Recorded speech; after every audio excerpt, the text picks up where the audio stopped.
지금 이 영상을 클릭하신 분들 중에는 아마 마음 한편에 이런 생각이 있으실 겁니다. 괜히 또 기대했다가 실망하는 건 아닐까? 예전에 안 된다고 해서 더는 알아볼 필요가 없다고 마음을 접었던 기억 말입니다. 그래서 생계급여가 바뀐다는 이야기를 들어도 일부러 자세히 보지 않고 조용히 넘기셨던 분들도 계실 겁니다. 오늘 이 영상은 바로 그런 분들을 위한 영상입니다. 누구는 다 된다고 말하고 누구는 무조건 안 된다고 말하는 요즘 같은 분위기 속에서 오늘은 그 어느 쪽의 말도 하지 않겠습니다. 인터넷에 떠도는 소문이나 카더라 정보도 아닙니다. 오늘 말씀드릴 내용은 보건복지부가 공식으로 정리한 2026년 기초생활보장 기준을 그대로 바탕으로 한 내용입니다. 그래서 이 영상에서는 될 것 같다거나 안 될 것 같다는 표현을 쓰지 않겠습니다. 정부 기준으로 보면 나는 어디에 해당되는지 그걸 차분히 확인해보는 시간입니다. 이 영상을 처음 보신 분들이라면 바로 직전에 올라온 영상도 함께 보시면 도움이 됩니다. 이전 영상에서는 2026년 생계급여와 주거급여가 왜 동시에 조정됐는지 그리고 금액보다 기준이 왜 더 중요해졌는지를 먼저 설명드렸습니다. 오늘 영상은 그 다음 단계입니다. 그래서 지금 이 시점에서 무엇을 확인해야 하는지 언제 움직이는 게 가장 유리한지를 중심으로 이야기해 보겠습니다.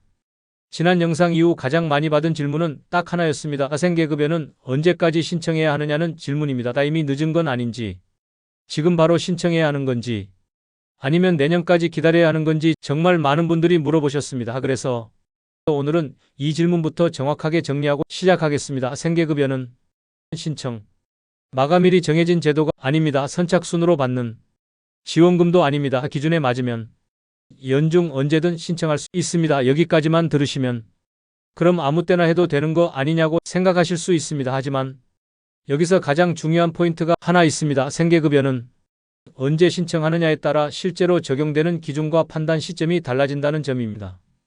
특히 2026년은 이 차이가 훨씬 크게 체감될 수 있는 해입니다. 왜냐하면 2026년 생계급여는 단순히 몇만 원이 오르는 해가 아니라 기준 구조 자체가 바뀌는 해이기 때문입니다. 이 기준 변화의 방향은 분명합니다. 대상을 줄이기 위한 개편이 아니라 그동안 기준선 바로 바깥에 있었던 분들을 다시 살펴보기 위한 조정입니다. 그래서 작년에 탈락했던 분들, 예전에 포기했던 분들, 소득이 조금 있어서 스스로 안 된다고 판단했던 분들, 이 중 상당수가 다시 확인 대상이 됩니다.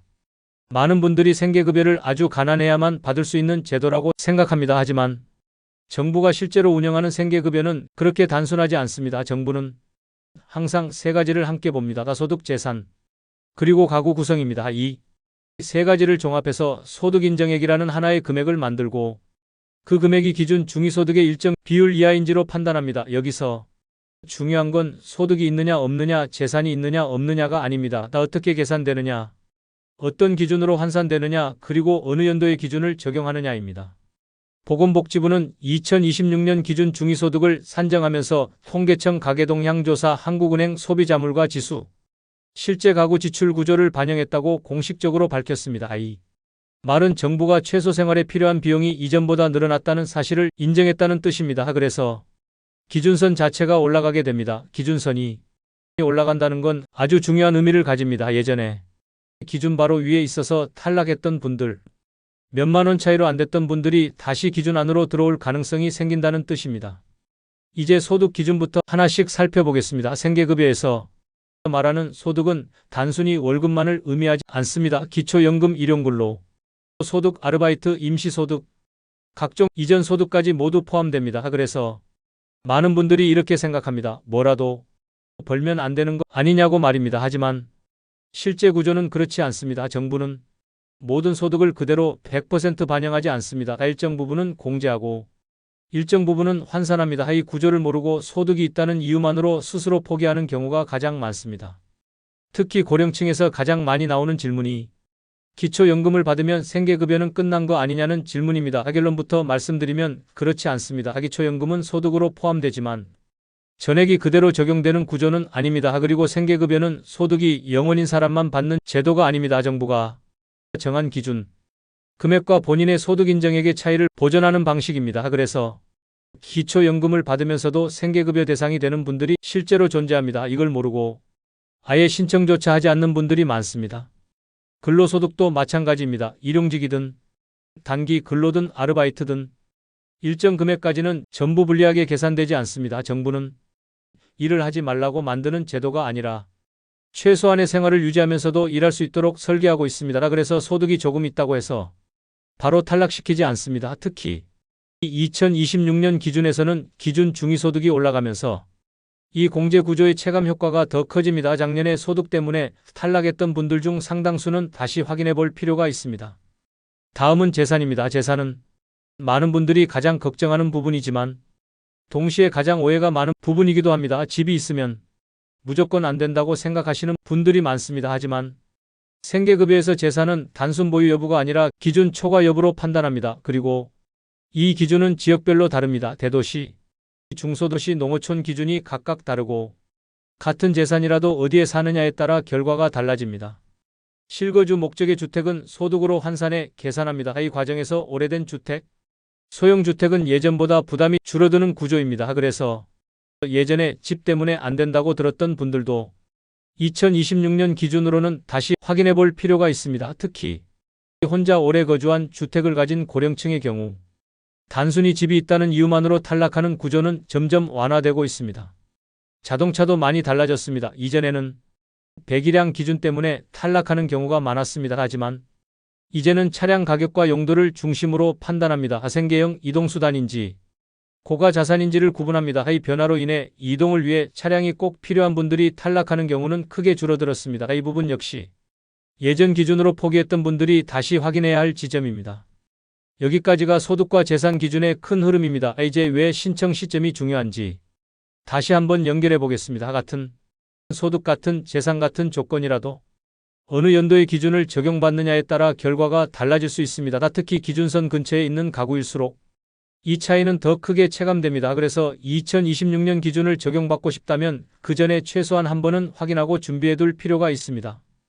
여기서 잠깐 정리하고 가겠습니다. 생계급여는 언제까지 신청해야 하는 제도가 아닙니다. 하지만 언제 확인하느냐에 따라 적용되는 기준과 결과가 달라질 수 있는 제도입니다. 특히 2026년은 기준 구조가 바뀌는 해입니다. 그래서 작년에 탈락했던 분들, 예전에 포기했던 분들은 지금 다시 확인해 볼 이유가 충분합니다. 다음 파트에서는 많은 분들이 가장 민감해하시는 가족 기준, 특히 자녀가 있는 경우 부양 기준이 어떻게 바뀌었는지를 구체적으로 살펴보고 실제 사례를 통해 이 변화가 어떤 결과로 이어졌는지 설명드리겠습니다. 그리고 지금 이 영상을 본 분들이 당장 무엇을 점검해야 하는지도 정리해 드리겠습니다. 이제 가장 많은 분들이 실제로 포기하게 만들었던 기준 이야기를 해야겠습니다. 바로 가족 기준입니다. 특히 자녀가 있는 경우입니다. 지금까지 생계급여를 포기했던 분들 중 상당수가 바로 이 이유 때문이었습니다. 자녀가 있으면 안 되는 거 아니냐, 자녀가 직장이 있으면 끝난 거 아니냐, 이런 말을 너무 많이 들어왔기 때문입니다. 하지만 이 기준은 이미 과거 기준에 가깝습니다. 2026년 기준에서 정부가 보는 방향은 분명히 달라졌습니다. 보건복지부가 공식적으로 밝힌 2026년 기초생활보장 운영 방향의 핵심은 가족의 존재가 아니라 부양의 실질성입니다. 즉 자녀가 있느냐 없느냐가 아니라 실제로 생활비를 지원받고 있느냐, 같이 살고 있느냐, 정기적인 부양관계가 있느냐를 봅니다. 형식적인 가족관계는 더 이상 결정적인 탈락 사유가 아닙니다. 이 변화는 특히 고령층에게 직접적인 영향을 줍니다. 자녀는 있지만 각자 생활하고 실제로는 혼자 생활비를 감당하는 분들이 많기 때문입니다. 여기서 많은 분들이 이런 걱정을 하십니다. 그래도 공무원이 알아서 안 된다고 하지 않겠느냐는 걱정입니다. 그래서 아예 주민센터에 가는 것조차 부담스러워 하시는 분들도 많습니다. 하지만 지금은 상황이 다릅니다. 정부는 오히려 대상이 될 가능성이 있는 분들을 먼저 찾고 있습니다. 주민등록, 건강보험, 소득, 세무 자료를 연계해서 자동으로 분석하고 일정 기준에 들어오면 문자나 우편으로 먼저 안내를 합니다. 이 안내를 받았다는 건 이미 1차적인 조건은 통과했다는 의미입니다. 그런데도 많은 분들이 이 안내를 무시합니다. 사기 문자 같아서 믿지 않거나 괜히 연락했다가 불리해질까 봐 넘겨버립니다. 하지만 이 안내는 정부가 먼저 손을 내민 신호입니다. 이걸 그냥 넘기면 다시는 연락이 오지 않을 수도 있습니다. 그래서 안내 문자를 받았다면 반드시 한 번은 확인해 보셔야 합니다. 여기까지 들으시면서 이런 생각이 드셨을 수도 있습니다. 그래서 나는 해당되는 걸까 아닌 걸까? 바로 이 지점에서 많은 분들이 판단을 멈추고 스스로 포기합니다. 그리고 그 판단 하나 때문에 몇 년씩 받을 수 있었던 생계급여를 놓친 사례들이 실제로 존재합니다. 지금부터 나오는 사례들은 바로 그 지점에서 갈렸던 실제 사례들입니다. 이제 실제 사례를 통해 이 가족 기준 변화가 어떻게 적용됐는지 살펴보겠습니다. 서울에 거주하는 69세 여성 의 씨는 혼자 살며 기초연금을 받고 있었습니다. 예전에 생계급여를 신청했지만 자녀가 있다는 이유로 탈락했고 그 이후로는 아예 신청을 포기했습니다. 하지만 2026년 기준으로 다시 확인하면서 상황이 달라졌습니다.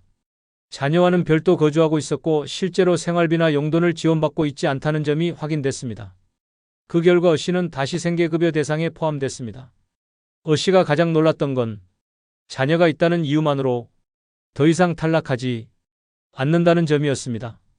많은 분들이 그래서 나는 얼마 받느냐부터 궁금해 하시는데 그 금액을 보기 전에 지금 이 기준을 먼저 잘못 이해하면 받을 수 있는 것도 스스로 포기하게 됩니다. 금액 정리는 이전 영상에서 이미 설명드렸고 오늘은 그보다 더 중요한 판단 기준부터 끝까지 짚어드리고 있습니다. 두 번째 사례는 경기도에 사는 62세 남성 B씨입니다. B씨는 일용직으로 가끔 일을 하고 있었고 월 소득이 일정하지 않았습니다. 이 소득 때문에 생계급여는 안 될 거라고 스스로 판단하고 신청하지 않았습니다. 하지만 실제로는 일정 금액까지 근로소득이 공제되는 구조였고 기준 중위소득 인상으로 선정 기준선도 올라간 상태였습니다. 결과적으로 B씨는 소득이 있음에도 불구하고 생계급여 대상이 될 수 있었습니다. B씨는 나중에야 이런 구조를 알게 됐고 그동안 괜히 포기했던 게 가장 아쉽다고 말했습니다. 세 번째 사례는 작년에 탈락했던 경우입니다. 부산에 사는 71세 C씨는 작년 심사에서 재산 기준 때문에 탈락했습니다. 하지만 2026년 기준에서는 실거주 주택의 환산 방식이 달라졌고 기준선도 변경됐습니다. 같은 조건이었지만 결과는 달랐습니다. C씨는 재신청을 통해 다시 생계급여 대상이 됐습니다. 이 사례에서 가장 중요한 포인트는 작년 결과가 올해를 결정하지 않는다는 점입니다. 이제 여기서 많은 분들이 가장 궁금해하시는 질문을 정리해 보겠습니다.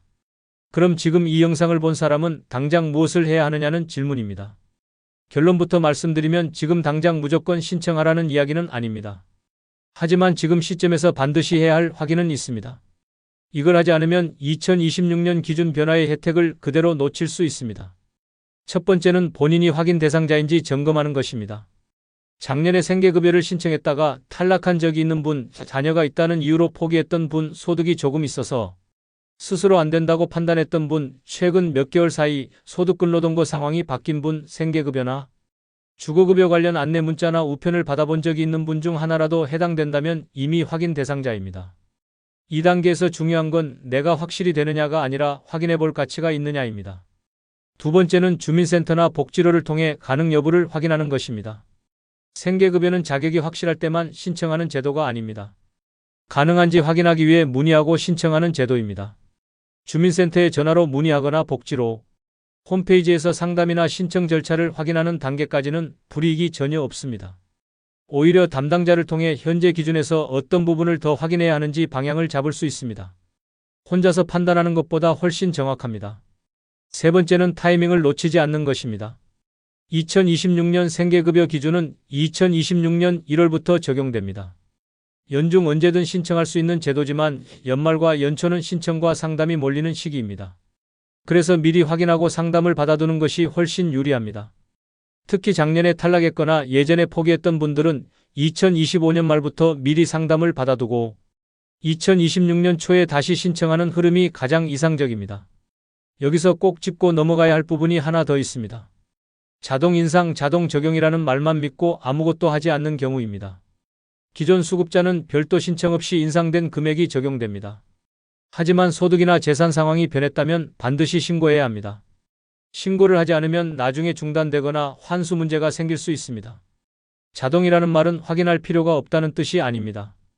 이제 오늘 내용을 정리해 보겠습니다.